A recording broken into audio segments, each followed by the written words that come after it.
आज हम सब इस पवित्र सावन मास के महीने में हम सबके प्रिय त्र्यंबकेश्वर महादेव की कहानी सुनेंगे। नमः पार्वती पते, हर हर महादेव। अध्याय 1, त्र्यंबकेश्वर का निर्माण। पश्चिमी घाट के हरे भरे मैदानों के बीच बसे और गोदावरी नदी से पवित्र त्र्यंबक के पवित्र शहर में गहन शांति और आध्यात्मिकता का माहौल था। यह शहर दिव्य ऊर्जा का केंद्र था, जिसे देश के कोने कोने से तीर्थयात्री पूजते थे। एक पूजनीय ज्योतिर्लिंग त्र्यंबकेश्वर महादेव की कथा प्राचीन पौराणिक कथाओं में गहराई से निहित है। यह कहानी ऋषि गौतम से शुरू होती है, जो अद्वितीय भक्ति और तपस्या के ऋषि थे। गोदावरी के तट पर स्थित उनका आश्रम अपने आध्यात्मिक महत्व के लिए प्रसिद्ध था। हालांकि गौतम और उनकी पत्नी अहिल्या को देवताओं के साथ गलतफहमी के कारण शाप दिया गया था। इस शाप के कारण उनकी दिव्य कृपा समाप्त हो गई और उनका जीवन कठिनाइयों से भर गया। उनकी दुर्दशा से दुखी होकर भगवान शिव, जो अपनी करुणा और न्याय के लिए जाने जाते हैं, ने हस्तक्षेप करने का फैसला किया। ऋषि और उनकी पत्नी को श्राप से मुक्त करने के लिए शिव ने स्वयं को त्र्यंबकेश्वर के ज्योतिर्लिंग के रूप में प्रकट किया। शिव का दिव्य रूप तेजस्वी और दुर्जय एक त्रिशूल के साथ प्रकट हुआ, जो सृजन, संरक्षण और विनाश की शाश्वत शक्ति का प्रतीक था। त्र्यंबकेश्वर महादेव के आगमन ने इस क्षेत्र में एक महत्वपूर्ण घटना को चिन्हित किया। शिव के सर्वोच्च सार का प्रतीक दिव्य ज्योतिर्लिंग एक भव्य मंदिर में स्थापित किया गया था। त्रिशूल, जिसे ब्रह्मांडीय संतुलन रखने वाला माना जाता था, को ब्रह्मांड की पवित्रता और सद्भाव के रक्षक के रूप में मंदिर में रखा गया था। यह मंदिर दिव्य पूजा का केंद्र बिंदु और आध्यात्मिक मुक्ति चाहने वालों के लिए एक अभयारण्य बन गया। अध्याय 2, पवित्र गोदावरी।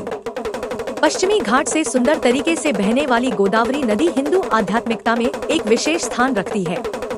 किंवदंती के अनुसार यह नदी भगवान शिव के केशों से निकली है, जो इसे दिव्य ऊर्जा और आशीर्वाद के लिए एक पवित्र मार्ग बनाती है। माना जाता है कि इसके शुद्ध जल में शुद्धिकरण के गुण हैं, जो पापों को धोने और आध्यात्मिक गुण प्रदान करने में सक्षम है।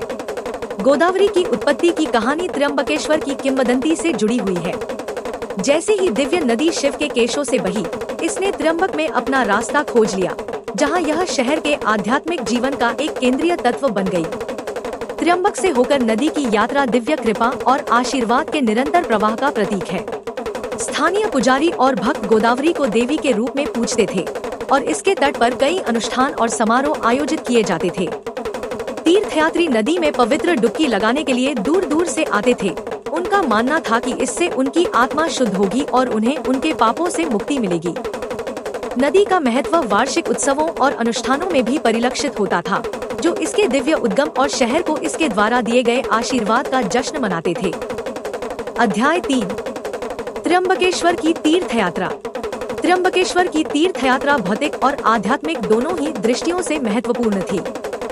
त्र्यंबकेश्वर महादेव से आशीर्वाद लेने की इच्छा और आस्था से प्रेरित होकर भक्तगण पवित्र नगरी तक पहुंचने के लिए लंबी दूरी तय करते थे।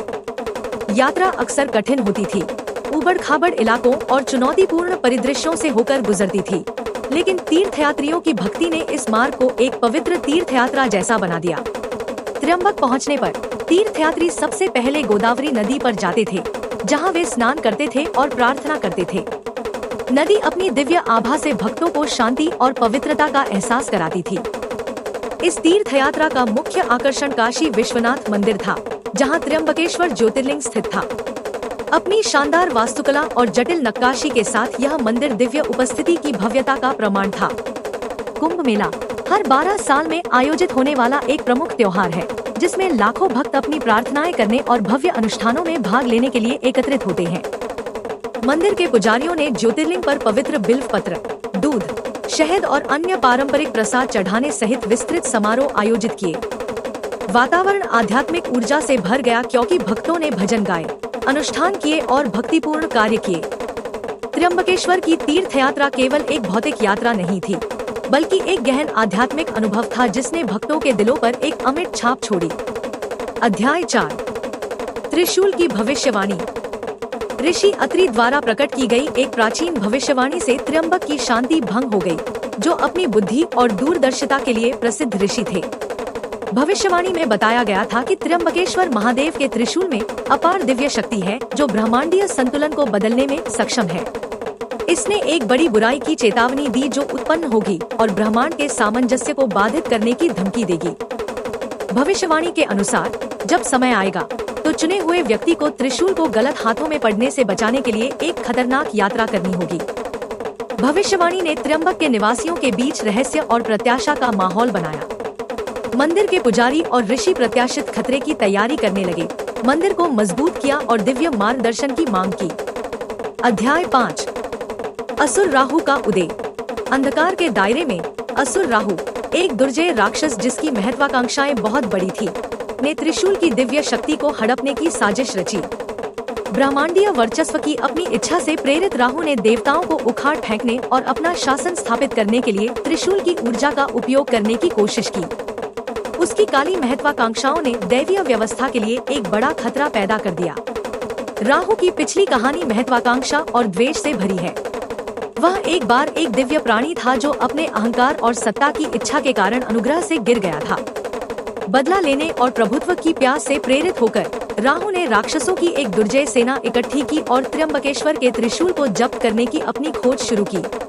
जैसे ही राहु की सेना त्र्यंबक के पास पहुंची, माहौल पूर्वाभास से तनावपूर्ण हो गया। भविष्यवाणी की चेतावनी आसन्न लग रही थी और ब्रह्मांडीय संतुलन का भाग्य अधर में लटक गया। राहु का काला प्रभाव फैलने लगा जिसने पवित्र शहर पर छाया डाल दी।